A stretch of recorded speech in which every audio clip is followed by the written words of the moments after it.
Kabut asap membuat jarak pandang terbatas sehingga mengganggu aktivitas penerbangan di Bandara Sultan Toha Jambi. Hingga kini total luasan karhutla di Provinsi Jambi mencapai 1.025 hektar. BNNP Jambi amankan 3 orang kurir dan penadah narkoba dengan total 14,5 miliar rupiah.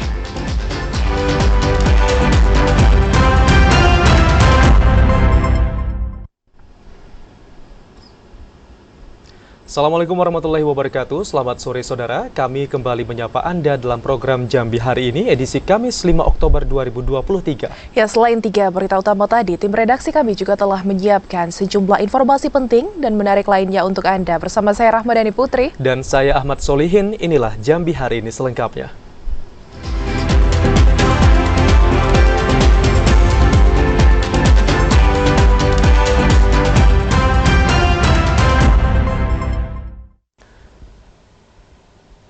Saudara, kabut asap akibat kebakaran hutan dan lahan di Provinsi Jambi semakin pekat. Kondisi ini membuat jarak pandang terbatas sehingga mengganggu aktivitas penerbangan di Bandara Sultan Toha Jambi. Kabut asap akibat kebakaran hutan dan lahan masih menyelimuti kota Jambi. Kondisi itu membuat jarak pandang terbatas dan mengganggu aktivitas penerbangan di Bandara Sultan Toha Jambi. Koordinator Informasi dan Data Badan Meteorologi, Klimatologi, dan Geofisika Provinsi Jambi, Anissa Fauziah, mengatakan jarak pandang saat ini hanya 1.000 meter hingga 2.000 meter, sementara jarak pandang normal atau ideal mencapai 8.000 meter. Iya, memang beberapa pihak maskapai melaporkan bahwa pesawatnya memang muter-muter saja gitu di atas karena kondisi visibility atau jarak pandang cukup rendah gitu, sehingga para pilot banyak yang susah untuk landing di Bandara Sultan Toha Jambi. Tapi dengan seiring masuknya kecepatan angin yang lumayan kencang gitu, sehingga visibility cukup atau lumayan terbuka pada siang hari tadi, sehingga pesawat bisa landing. BMKG Jambi memperkirakan dalam beberapa hari ke depan akan terjadi hujan dengan kategori ringan hingga sedang. Diharapkan hujan tersebut dapat mengurangi kabut asap di kota Jambi. Joko TVRI Jambi melaporkan. Ya, saudara, masih meluas sejak memasuki periode musim kemarau. Pada bulan Agustus, total luas karhutla di Provinsi Jambi kini menyentuh angka 1.025 hektar. Kabupaten Batanghari menjadi daerah penyumbang terbanyak dengan catatan 554,04 hektar. Kasus kebakaran hutan dan lahan di Provinsi Jambi masih terus bertambah sejak memasuki periode puncak musim kemarau pada Agustus lalu. Berdasarkan data BPBD Provinsi Jambi, total luas karhutla kini sudah menyentuh angka 1.025 hektar. Kabupaten Batanghari masih menjadi daerah yang menyumbangkan kebakaran terluas dengan catatan mencapai 554,04 hektar. Kemudian disusul Kabupaten Sarawangun dengan 162,17 hektar, Tebo 106,7 hektar, Tanjung Jabung Barat 52,15 hektar, serta Muaro Jambi 46,47 hektar.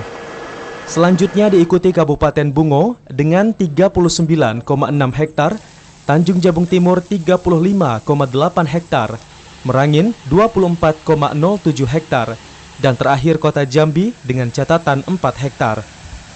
Menyikapi peningkatan tersebut, Gubernur Jambi Al-Haris mengatakan penambahan karhutla yang terjadi belakangan ini lebih disebabkan akibat kebakaran yang terjadi di lahan-lahan masyarakat. Sementara terjadinya fenomena El Nino semakin meningkatkan kejadian karhutla akibat kurangnya kesadaran masyarakat untuk mewaspadai potensi kebakaran. Nah, jadi karhutla kita ini kan karhutla dari masyarakat ya, yang 1 hektar, 2 hektar terbakar, bukan lagi koperasi, bukan lagi perusahaan-perusahaan, bukan. Nah, ini kan faktanya macam-macam, ada yang sengaja, ada yang tidak sengaja, karena ini lagi musim kemarau, dia buang pun korek api, dia bisa terbakar.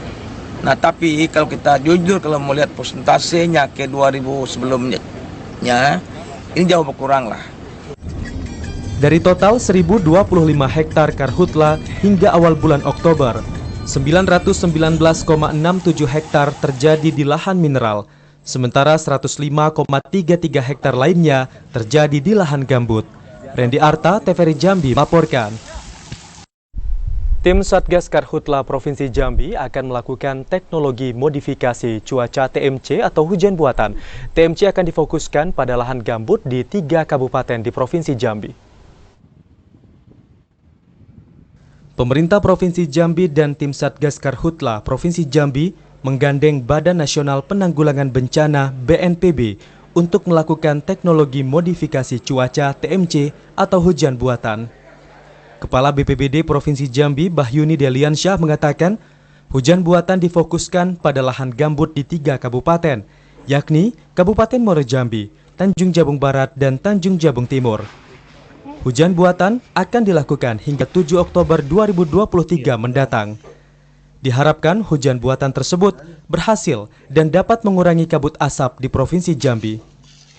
Kali ini hujan buatan menggunakan NaCl atau natrium klorida yang dicampur dengan air, kemudian disemai di atas awan penghujan yang muncul di wilayah Provinsi Jambi. Rencananya TMC ini akan dilakukan tanggal 3 sampai tanggal 7 Oktober. Mudah-mudahan situasinya terus membaik. Satu kali melakukan TMC itu kurang lebih 1.500 lukit yang didatangkan langsung dari Jakarta. Tetapi tanggal 3 kemarin hanya bisa 1 sorti. Hari ini juga 1 sorti, kemungkinan besok sampai tanggal 7 kita lakukan 2 sorti untuk mengurangi asap yang memang arahnya dari tenggara ke utara masuknya ke kota Jambi. Sementara itu, pemerintah Provinsi Jambi mengklaim kebakaran hutan dan lahan saat ini masih terkendali. Sedangkan kabut asap yang terjadi saat ini merupakan dampak kebakaran hutan dari provinsi tetangga. Joko, TVRI Jambi melaporkan. Sementara itu, saudara, kualitas udara di wilayah Kabupaten Muaro Jambi pada malam hingga pagi hari berada kategori sangat tidak sehat. Kondisi ini dipengaruhi lapisan inversi di mana kondisi suhu lebih dingin dibanding pada siang hari. Indeks kualitas udara pada siang hari terpantau lebih baik jika dibandingkan pada pagi dan malam hari. Sejak siang hingga sore, kualitas udara di Kabupaten Muaro Jambi masuk kategori tidak sehat. Namun pada malam hari hingga pagi, kondisi udara memburuk. Dari pantauan alat shelter kualitas udara PM2,5 milik BMKG Stasiun Klimatologi Jambi, udara Muaro Jambi pada posisi di angka 162 mikrogram per meter kubik. Angka ini masuk kategori sangat tidak sehat. Koordinator Data dan Informasi BMKG Stasiun Klimatologi Jambi, Sri Utami Widyastuti mengatakan, kondisi ini dipengaruhi lapisan inversi, di mana kondisi suhu lebih dingin dibandingkan pada siang hari. Semalam sempat meningkat di titik 162 yang menunjukkan kondisi sangat tidak sehat pada pukul 7 malam. Itu penyebabnya apa, Bu? Ya, biasanya kalau di kondisi PM2,5 kita ini kan memang naik turun ya. Ketika pagi dia akan naik, kemudian agak siang dia turun, dan kemudian akan meningkat lagi nanti hingga pagi berikutnya.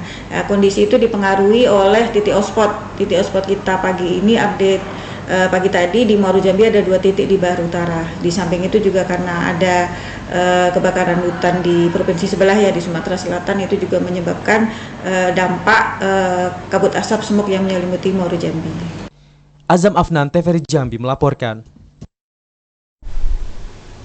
Saudara, dampak karhutla membuat ribuan masyarakat di Kabupaten Sorolangun terserang penyakit ISPA. Tercatat 2.000 lebih kasus ISPA ditemukan sepanjang Juli hingga September 2023. Berdasarkan data dari Dinas Kesehatan Kabupaten Sorolangun, tercatat 2.400 orang lebih masyarakat dari berbagai umur terserang penyakit infeksi saluran pernapasan akut atau ISPA. Jumlah ini terdata sepanjang bulan September dari 16 pusat kesehatan masyarakat yang tersebar di 11 kecamatan dalam Kabupaten Sorolangun. Kepala Bidang Pencegahan dan Pengendalian Penyakit Dinas Kesehatan Kabupaten Sorolangun, Harta Saputra mengatakan, peningkatan kasus ISPA berdasarkan laporan setiap bulan terus meningkat. Pada bulan Juli terdapat sekitar 2.248 kasus ISPA. Kemudian Agustus naik 15%, menjadi 2.314 kasus ISPA. Sementara bulan September tercatat sebanyak 2.400 kasus. Harta Saputra juga menambahkan pihaknya terus melakukan upaya pencegahan dengan memberikan himbauan dan sosialisasi kepada masyarakat untuk menjaga pola hidup bersih dan sehat, serta mengurangi kegiatan di luar rumah. Edi Kusnadi, TVRI Jambi melaporkan. Ya saudara, walaupun kualitas udara di wilayah Provinsi Jambi dalam sepekan terakhir terus pada kategori tidak sehat, RSUD Raden Matahir belum menerima rujukan pasien dengan gangguan kesehatan pneumonia akibat ISPA.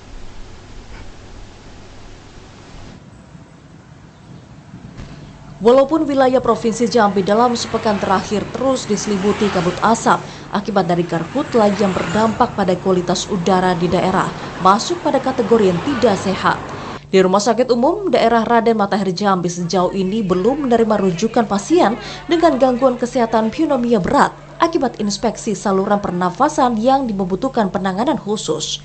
Wakil Direktur Pelayanan RSUD Raden Matahir Anton Trihartono mengatakan, dari peningkatan kasus ISPA yang terjadi di sejumlah daerah akibat dari polusi udara, tercatat hanya ada 5 orang pasien yang dirawat di RSUD Raden Matahir Jambi dengan status perawatan biasa. 5 orang pasien yang seluruhnya anak-anak dan baru masuk dalam 2 hari terakhir itu merupakan pasien yang tempat tinggalnya berdekatan dengan rumah sakit. Untuk mengantisipasi peningkatan kasus ISPA berat di Provinsi Jambi, Anton menekankan RSUD Raden Matahir Jambi sudah menyiapkan alat dan ruang perawatan yang nantinya dapat digunakan. Berdasarkan FKTP kita tuh rujukan terakhir. Jadi pasien-pasien yang dirujuk di Rumah Sakit Matahari, terutama untuk kasus-kasus ISPA ini, infeksi saluran pernapasan ini, rata-rata pasien yang terminal. Jadi yang berat, biasanya kasus-kasus seperti ini kalau masih dalam tahap ringan sedang itu di puskes, di rumah sakit tipe C. Jadi biasanya nanti kalau yang butuh perawatan khusus misalnya dengan pneumonia berat, butuh ventilator, itu biasanya pasien nanti dirujuk ke kita. Berdasarkan data ISPU, kualitas udara di wilayah Provinsi Jambi pada 4 Oktober 2023 berada di angka 124 atau masuk pada kategori yang tidak sehat, khususnya pada parameter PM 2,5. Randy Arta, TVRI Jambi melaporkan. Saudara, sejumlah informasi menarik lainnya masih akan kami hadirkan usai pariwara berikut ini. Di antaranya kabut asap makin pekat, pembelajaran daring siswa di Muaro Jambi kembali diperpanjang.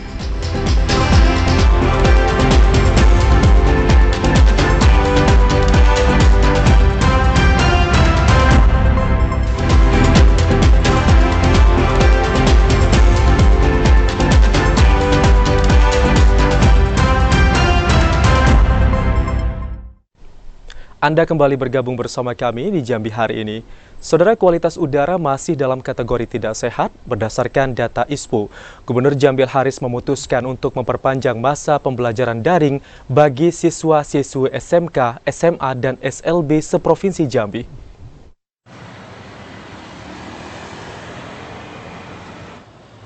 Kualitas udara di Provinsi Jambi masih belum membaik. Gubernur Jambi Haris memutuskan untuk memperpanjang masa pembelajaran daring dari rumah bagi siswa-siswi SMK, SMA, dan SLB negeri maupun swasta seprovinsi Jambi. Keputusan pembelajaran jarak jauh ini diperkuat dengan surat edaran terbaru Dinas Pendidikan tertanggal 4 Oktober 2023 tentang kegiatan belajar mengajar pada masa kabut asap. Gubernur mengatakan perpanjangan masa pembelajaran daring itu dilakukan setiap 1 hari dengan metode evaluasi. Jika kualitas udara di wilayah Provinsi Jambi masih dinilai tidak baik, perpanjangan masa pembelajaran daring akan tetap diberlakukan untuk hari berikutnya. Sementara jika berdasarkan hasil evaluasi kualitas udara dinilai membaik, pembelajaran di sekolah akan kembali diaktifkan. Gubernur menekankan pelaksanaan pembelajaran daring bagi siswa-siswi sepenuhnya diatur oleh masing-masing sekolah. Sedangkan untuk staf pengajar, seluruhnya diminta untuk tetap datang ke sekolah. Situasi cuaca kita, rekan-rekan sekalian, karena cuaca tadi pagi saya cek masih dalam keadaan kurang sehat, maka anak sekolah masih saya liburkan. Saya minta guru tetap aktif mengajar meskipun mereka di rumah. Ya kan, bisa daring, bisa bikin PR dan sebagainya. Sampai situasi cukup baik nantinya. Ya, sementara karena tadi pagi laporan daripada Dinas Badan Lingkungan Hidup masih kurang sehat cuaca kita, saya ambil langkah tadi mereka saya panjangkan liburnya. Berdasarkan data ISPU, kualitas udara di wilayah Provinsi Jambi pada 5 Oktober 2023 berada di angka 139 atau masuk pada kategori tidak sehat, khususnya pada parameter PM 2,5. Randy Arta, TVRI Jambi melaporkan. Informasi selanjutnya pemirsa, Satuan Pendidikan Jenjang SD dan SMP di Muaro Jambi kembali diperpanjang masa pembelajaran secara daring. Dengan sistem pembelajaran jarak jauh ini, diharapkan para siswa terhindar dampak buruk dari kabut asap. Menyikapi kabut asap yang kian menebal, pemerintah Kabupaten Muaro Jambi memutuskan untuk memperpanjang masa pembelajaran daring dari rumah hingga 7 Oktober 2023. Dinas Pendidikan dan Kebudayaan Kabupaten Muaro Jambi juga menghimbau kepada para guru untuk tetap kreatif dalam menyajikan pembelajaran secara daring. Para orang tua juga diminta untuk mengawasi anaknya. Disdikbud memastikan apabila kondisi udara sudah membaik, siswa akan mengikuti pembelajaran secara tatap muka di sekolah. Dimulai dari tanggal 5 sampai dengan tanggal 7 Oktober 2023. Sama seperti sebelumnya, guru tetap masuk atau gimana Pak? Ya, untuk guru dan tenaga pendidikan tetap berada di satuan pendidikan. Kebijakan belajar dengan sistem online ini diharapkan dapat mengurangi aktivitas masyarakat di luar rumah, terutama pada pagi hari ketika kabut asap terasa sangat pekat. Azam Afnan, TVRI Jambi melaporkan. Saudara, kegiatan belajar mengajar di Kabupaten Sorolangun dikurangi dari jam normal, namun Dinas Lingkungan Hidup merekomendasikan agar Disdik memberlakukan belajar daring. Dinas Pendidikan dan Kebudayaan Kabupaten Sorolangun sudah mengeluarkan surat edaran tentang aturan belajar mengajar selama kabut asap dengan beberapa poin, seperti mengurangi jam belajar, menggunakan masker, dan meniadakan pelajaran di luar sekolah. Namun melihat kondisi terkini ketebalan kabut asap dan indeks standar pencemaran udara di wilayah Kabupaten Sorolangun yang semakin tidak sehat, Dinas Lingkungan Hidup merekomendasikan agar Disdik memberlakukan KBM secara daring. Kepala Dinas Lingkungan Hidup Sorolangun, Kurniawan, mengatakan, berdasarkan uji laboratorium ISPU yang dilakukan pengujian setiap hari, ISPU Sorolangun masuk dalam kategori tidak sehat. Kami himbau untuk memberikan surat edaran kepada sekolah-sekolah itu untuk menerapkan protokol kesehatan terkait dengan situasi cuaca yang sudah sangat tidak sehat ini. Pokoknya bukan sangat tidak sehat ya, kategorinya tidak sehat. Cuaca panas ini menimbulkan debu. Itu matahari itu sekarang posisinya tertutup dengan kabut asap. Kurniawan juga mengatakan rekomendasi belajar daring kepada Dinas Pendidikan dan Kebudayaan bersifat sementara. Jika kondisi udara dalam beberapa hari ke depan membaik, maka proses belajar kembali diberlakukan seperti semula. Edi Kusnadi, TVRI Jambi melaporkan. Informasi selanjutnya pemirsa, meski kabut asap sudah menyelimuti Kabupaten Batanghari sejak sepekan terakhir, namun PMK Batanghari baru menerbitkan edaran belajar daring bagi satuan pendidikan tingkat TK dan SMP pada Rabu 4 Oktober kemarin. Pemerintah Kabupaten Batanghari menerbitkan surat edaran kepada satuan pendidikan tingkat TK sampai dengan SMP sederajat untuk melaksanakan pembelajaran daring. Hal ini dilakukan mengingat kabut asap yang kian pekat dan kualitas udara yang semakin tidak sehat. KBM daring akan berlangsung dari 4 Oktober sampai dengan 6 Oktober. Selanjutnya, jika laporan terbaru kualitas udara masih dalam status tidak sehat, tidak menutup kemungkinan Pemkab akan kembali mengambil kebijakan memperpanjang pembelajaran secara daring. Sekda Batanghari Muhammad Azan mengatakan, pihaknya juga menunggu hasil laporan pengujian Indeks Standar Pencemaran Udara atau ISPU yang dilakukan Dinas Lingkungan Hidup Daerah. Bahwa untuk TK PAUD, SD sederajat, SMP sederajat kita sudah melakukan tidak masuk sekolah, namun tetap sekolah itu dengan bentuk daring. Sampai kapan? Insya Allah kita menunggu waktu yang ada. Mudah-mudahan harapan kita tentu secepatnya kondisi kabut asap ini membaik. Sekda juga mengimbau selama diliburkannya aktivitas belajar di sekolah, orang tua siswa diharapkan dapat memperhatikan anaknya selama berada di rumah dan mengurangi kegiatan di luar rumah. Ade Juniawan, TVRI Jambi melaporkan. Sementara itu, meski diselimuti kabut asap, sekolah di Kabupaten Tanjung Jabung Timur masih belajar secara tatap muka. Peserta didik diminta untuk menggunakan masker dan meniadakan aktivitas di luar ruangan. Kabupaten Tanjung Jabung Timur tengah diselimuti kabut asap tipis akibat kebakaran hutan dan lahan. Kondisi kabut asap ini membuat Dinas Pendidikan Kabupaten Tanjung Jabung Timur mengimbau agar satuan pendidikan atau sekolah untuk menggunakan masker dan membatasi aktivitas di luar ruangan. Terkait imbauan tersebut, beberapa sekolah yang ada sudah menggunakan masker seperti SMP Negeri 21, Kabupaten Tanjung Jabung Timur. Bahkan di dalam ruangan, para siswa belajar menggunakan masker. Kepala SMP Negeri 21, Henry Darmanto mengatakan, sesuai arahan dari Dinas Pendidikan setempat, saat ini siswa diwajibkan untuk memakai masker. Pihaknya juga meniadakan aktivitas siswa di luar ruangan seperti upacara dan olahraga.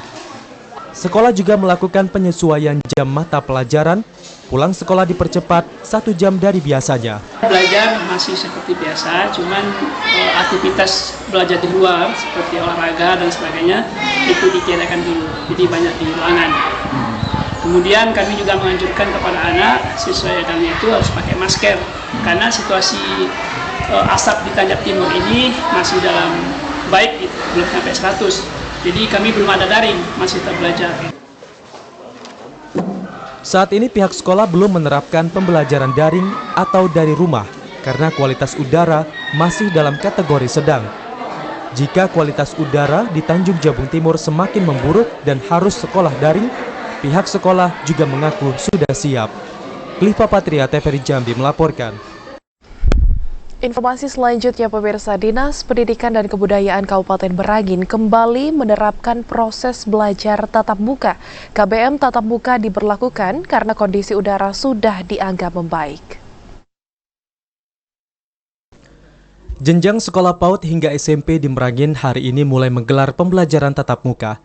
Kepala Dinas Pendidikan dan Kebudayaan Kabupaten Merangin, Abdul Ghani, menjelaskan kebijakan ini diberlakukan setelah pihaknya melakukan koordinasi dengan Dinas Lingkungan Hidup tanggal 4 Oktober 2023 tentang perkembangan kondisi udara yang sudah membaik. Aturan sudah tertuang dalam Surat Edaran Disdikbud Merangin nomor 400.3.1 tahun 2023 dan ditandatangani langsung dirinya terkait sekolah tatap muka yang berlaku per tanggal 5 Oktober 2023 hingga ditetapkan ketentuan berikutnya. Gani menyampaikan surat edaran tersebut meminta warga sekolah menetapkan penggunaan masker pada saat pergi dan pulang serta dalam ruangan belajar. Pihak sekolah juga diminta mengurangi aktivitas atau proses belajar di luar ruangan. Jika kegiatan tersebut harus dilaksanakan, maka diwajibkan memakai masker. Kemudian mengidentifikasi peserta didik yang mengidap penyakit ISPA. Jika ditemukan, maka diminta rekomendasi dari pihak medis atau kesehatan. Kita akan bantu terus cuaca, kita selalu koordinasi dengan Dinas LH bagaimana perkembangan cuaca hari demi hari. Namun sekarang berdasarkan laporan, informasi terima dari LH, Merangin sudah mulai membaik, jauh membaik. Para kepala satuan pendidikan dan para pendidik juga diminta memberikan edukasi kepada peserta didik terkait kondisi udara saat ini dan dampaknya bagi kesehatan. Ramadan Carbita Kasa, TVRI Jambi melaporkan.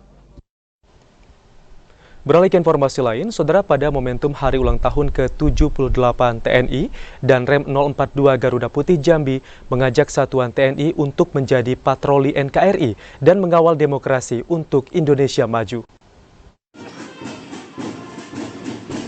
Korem 042 Garuda Putih Jambi menggelar apel peringatan HUT ke-78 Tentara Nasional Indonesia di lapangan Makorem 042 Garuda Putih. Pada upacara HUT TNI tersebut dipimpin langsung oleh Danrem 042 Garuda Putih, Brigjen TNI Supriyono. Pada amanatnya, Danrem 042 Garuda Putih, Brigjen TNI Supriyono, mengajak seluruh satuan TNI untuk menjadi patroli keamanan dan kenyamanan NKRI, serta mengawal demokrasi Indonesia maju dengan menjaga netralitas.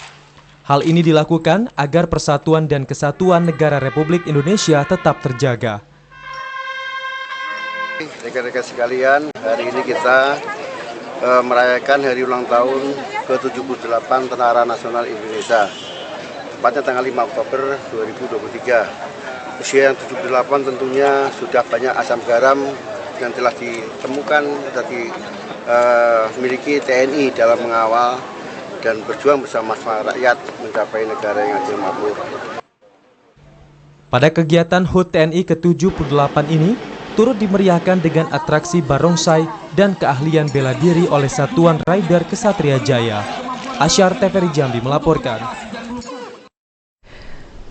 Saudara, tetaplah di Jambi hari ini karena kami masih akan kembali dengan sejumlah informasi penting dan menarik lainnya dalam segmen Menuju Pemilu 2024. Di antaranya Polresta Jambi akan terjunkan 646 personil untuk pengamanan pemilu.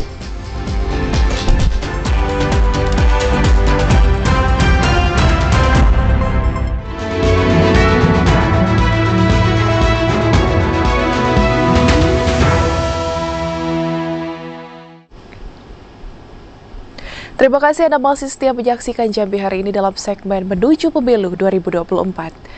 Ya, Saudara, Polresta Jambi menyiagakan ratusan personel mengamankan jalannya tahapan pemilu serentak. Polisi optimis pesta demokrasi tahun ini berjalan lancar, aman, dan damai. Guna mendukung jalannya pemilu, Polresta Jambi melakukan operasi pengamanan tahapan pemilu dengan menyiagakan 646 personil. Ratusan personil tersebut akan dibantu 423 personil TNI, 3.806 personil Linmas, dan 180 personil Brimob Polda Jambi mengamankan 1.903 TPS, baik umum maupun khusus. Tidak hanya itu, ratusan personil tersebut juga dilibatkan dalam pengamanan kantor KPU dan Bawaslu Provinsi dan Kota. Polisi optimis 451.723 pemilih aman dalam pemilihan mendatang.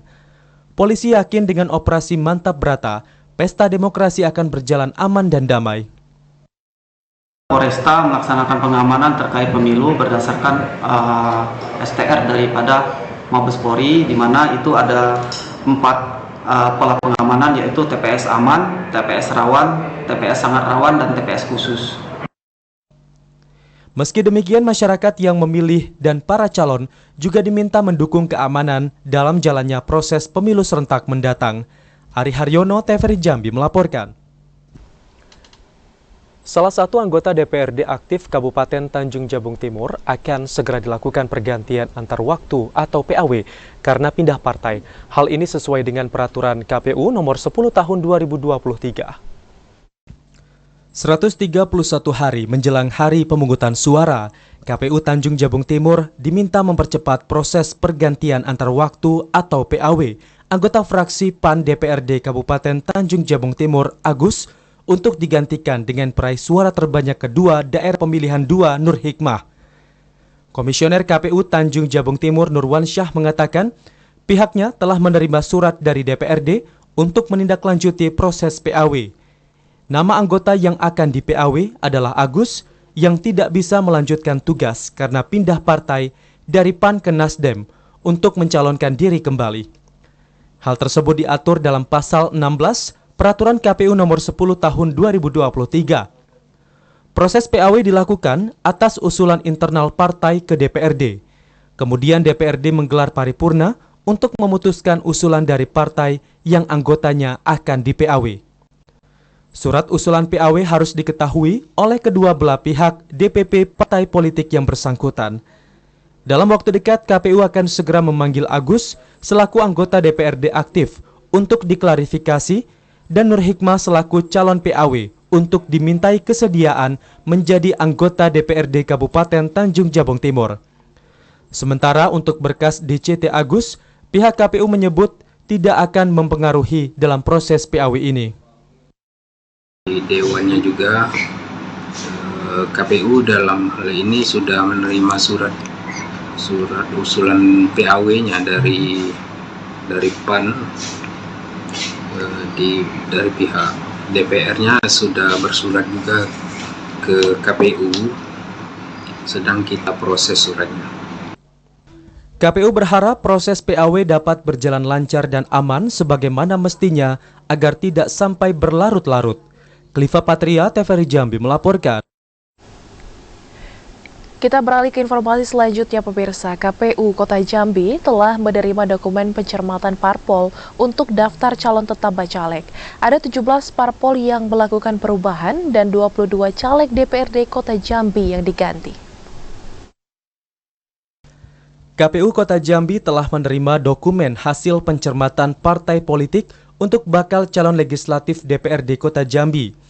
Hingga hari terakhir 3 Oktober 2023 kemarin, terdapat 17 parpol yang melakukan perubahan dan 22 calon legislatif yang diganti oleh parpol. Ketua KPU Kota Jambi, Arif Lasmana Yoga mengatakan, pihaknya belum mengetahui secara pasti siapa bacalek yang diganti. Pasalnya KPU baru melakukan pengecekan ulang pada dokumen pencermatan parpol. Selain mengganti bacalek, parpol juga melakukan perubahan seperti pindah dapil, ganti nomor urut bacalek dan lainnya. KPU juga baru melakukan verifikasi kembali pada dokumen hasil pencermatan parpol. Kalau partai yang melakukan pencermatan, ya seluruh partai melakukan pencermatan terkait perubahan foto, gambar bacalek, kemudian nomor urut ataupun perubahan dapil. Dan kalau dari untuk sementara, karena silanya memang baru dibuka pagi ini, ada sekitar 22 orang yang merupakan bacalek baru dari hasil penetapan DCS kemarin. Nah, tetapi kita belum bisa lihat dari 22 orang itu dari partai mana saja yang merupakan calon baru yang diganti dari DCS kemarin. Dari 18 partai politik, hanya Parpol Garuda yang tidak mengajukan dokumen pencermatan. Hal tersebut disebabkan karena adanya konflik internal di Parpol. Joko, TVRI Jambi melaporkan.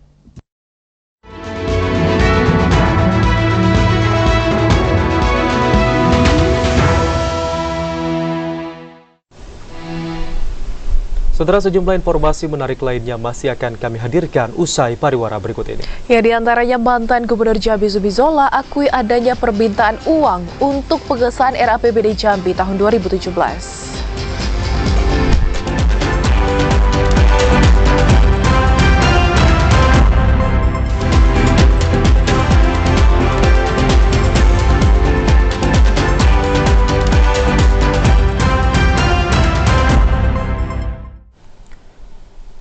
Anda kembali bergabung bersama kami di Jambi hari ini. Saudara, untuk mendorong percepatan penyelesaian jalan khusus Batubara, Gubernur Al-Haris melakukan peninjauan ke sejumlah lokasi pengerjaan jalan khusus Batubara di Provinsi Jambi.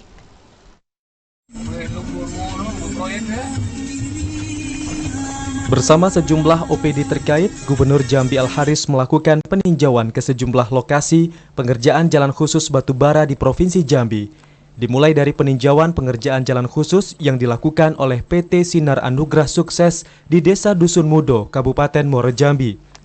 Dilanjutkan dengan peninjauan pengerjaan jalan khusus yang dilakukan oleh PT Inti Tirta di Kabupaten Batanghari.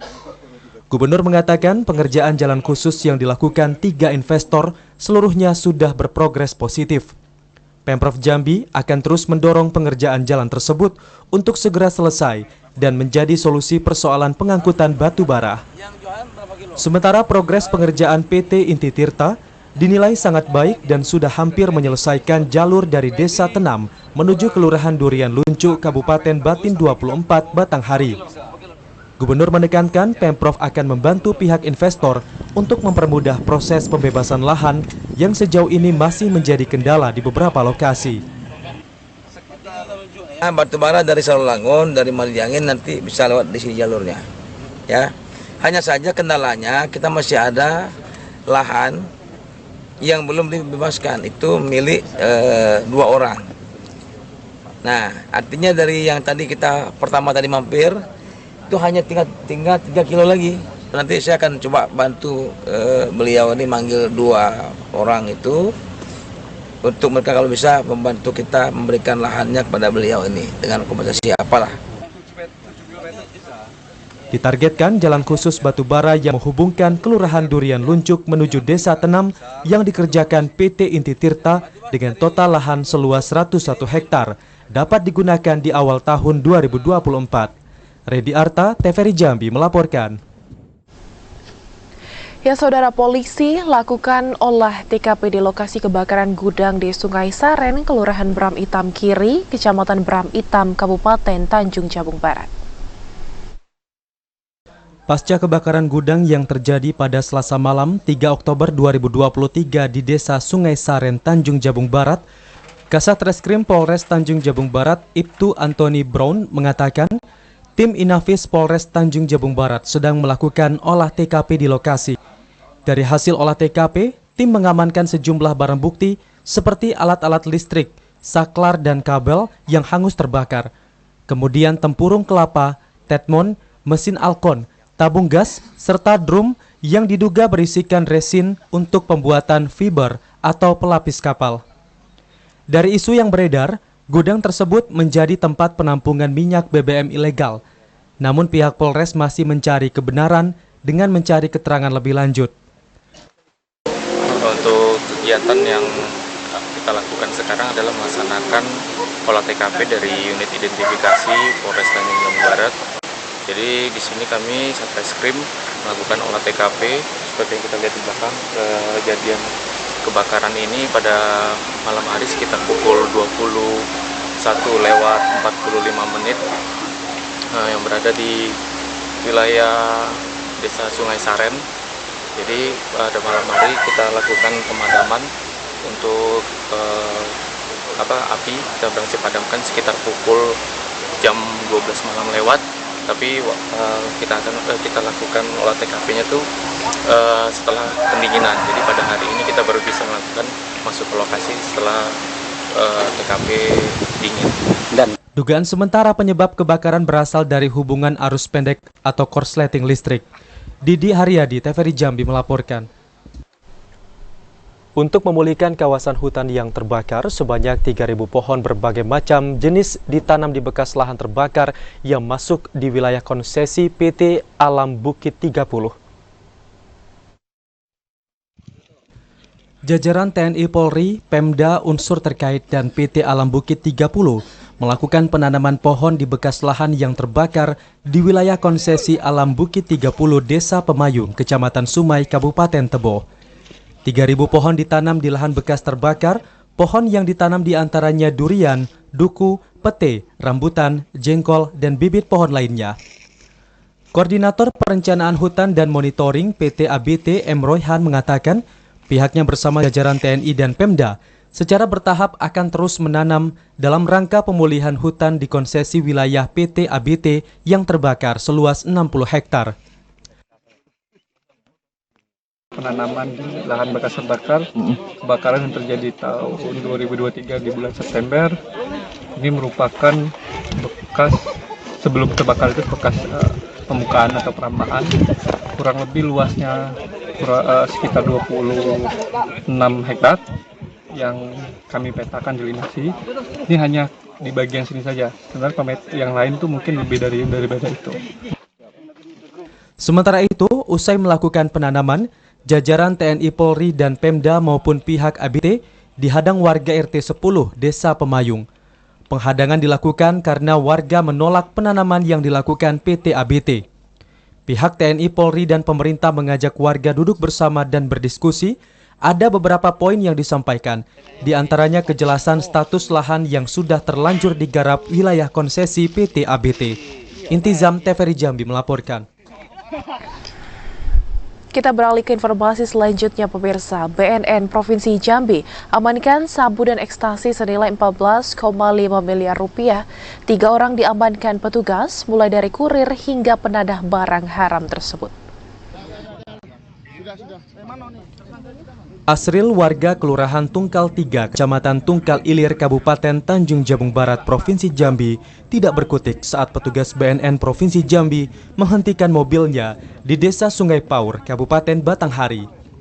Petugas langsung menggeledah kendaraan dan mendapati kardus yang berisikan 7 kg sabu dan 5.000 butir pil ekstasi. Barang haram tersebut akan dibawa ke Bungo. Sementara di Bungo, petugas juga meringkus Dery Saputra yang merupakan pengedar barang haram tersebut.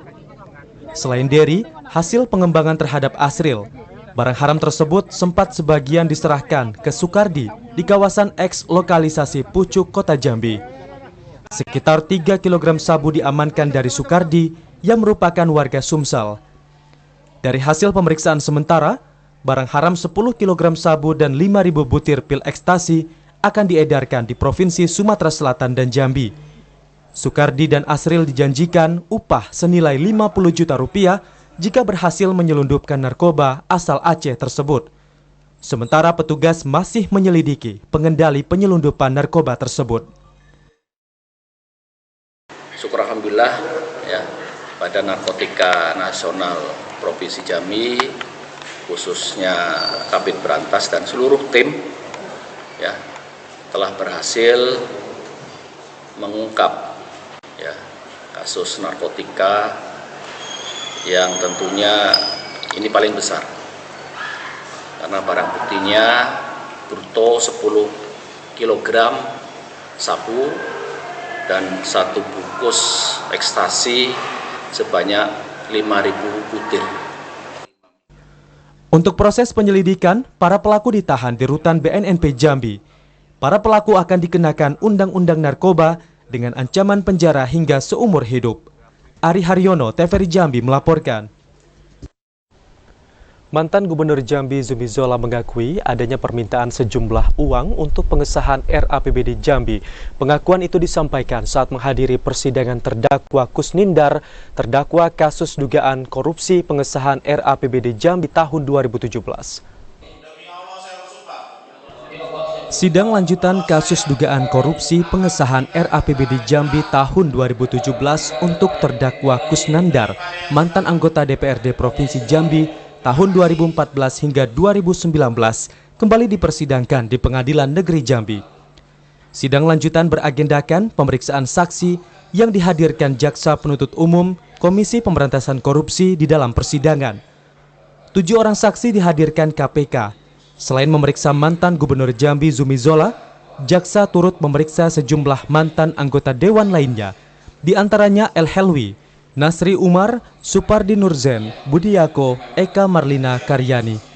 Mantan Gubernur Jambi Zumi Zola mengatakan kehadiran di persidangan kali ini terkait memintai keterangan keterlibatan terdakwa Kusnindar dalam mendistribusikan uang ketok palu. Zumi Zola mengakui adanya sejumlah permintaan anggota dewan untuk mengesahkan RAPBD Jambi pada tahun tersebut. Saya itu udah kan berapa, lebih dari 5 tahun yang lalu ya.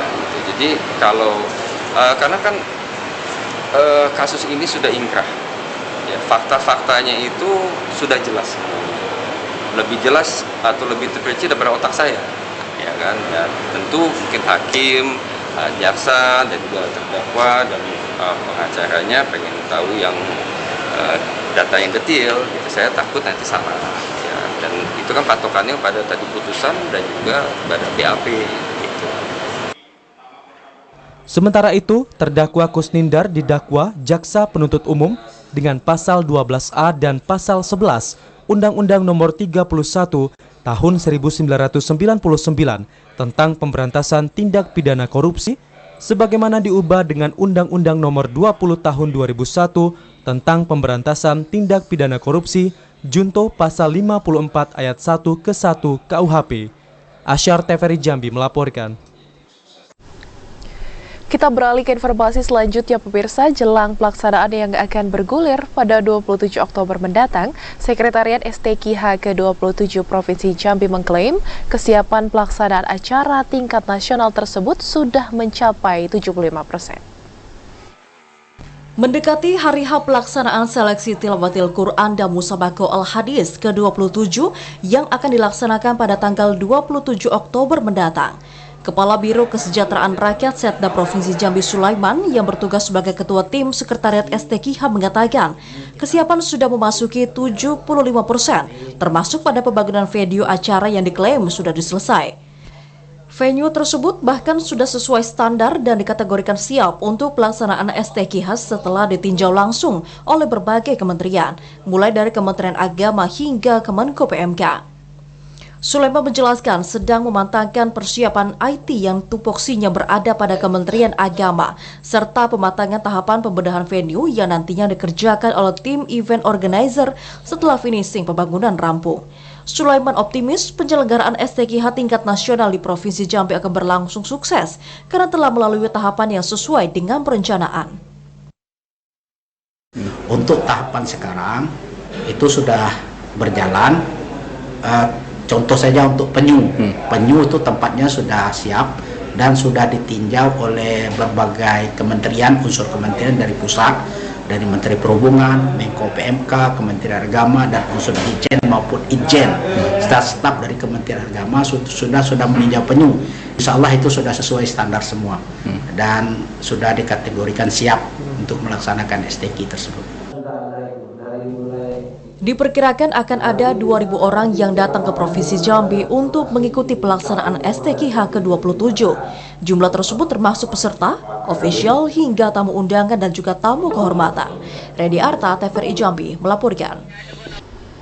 Saudara, informasi tadi sekaligus menutup perjumpaan kita di Jambi hari ini. Terima kasih atas perhatian dan kebersamaan Anda. Akhirnya saya Ahmad Solihin. Dan saya Rahmadani Putri bersama kerabat kerja yang bertugas pamit undur diri. Wassalamualaikum warahmatullahi wabarakatuh dan sampai jumpa.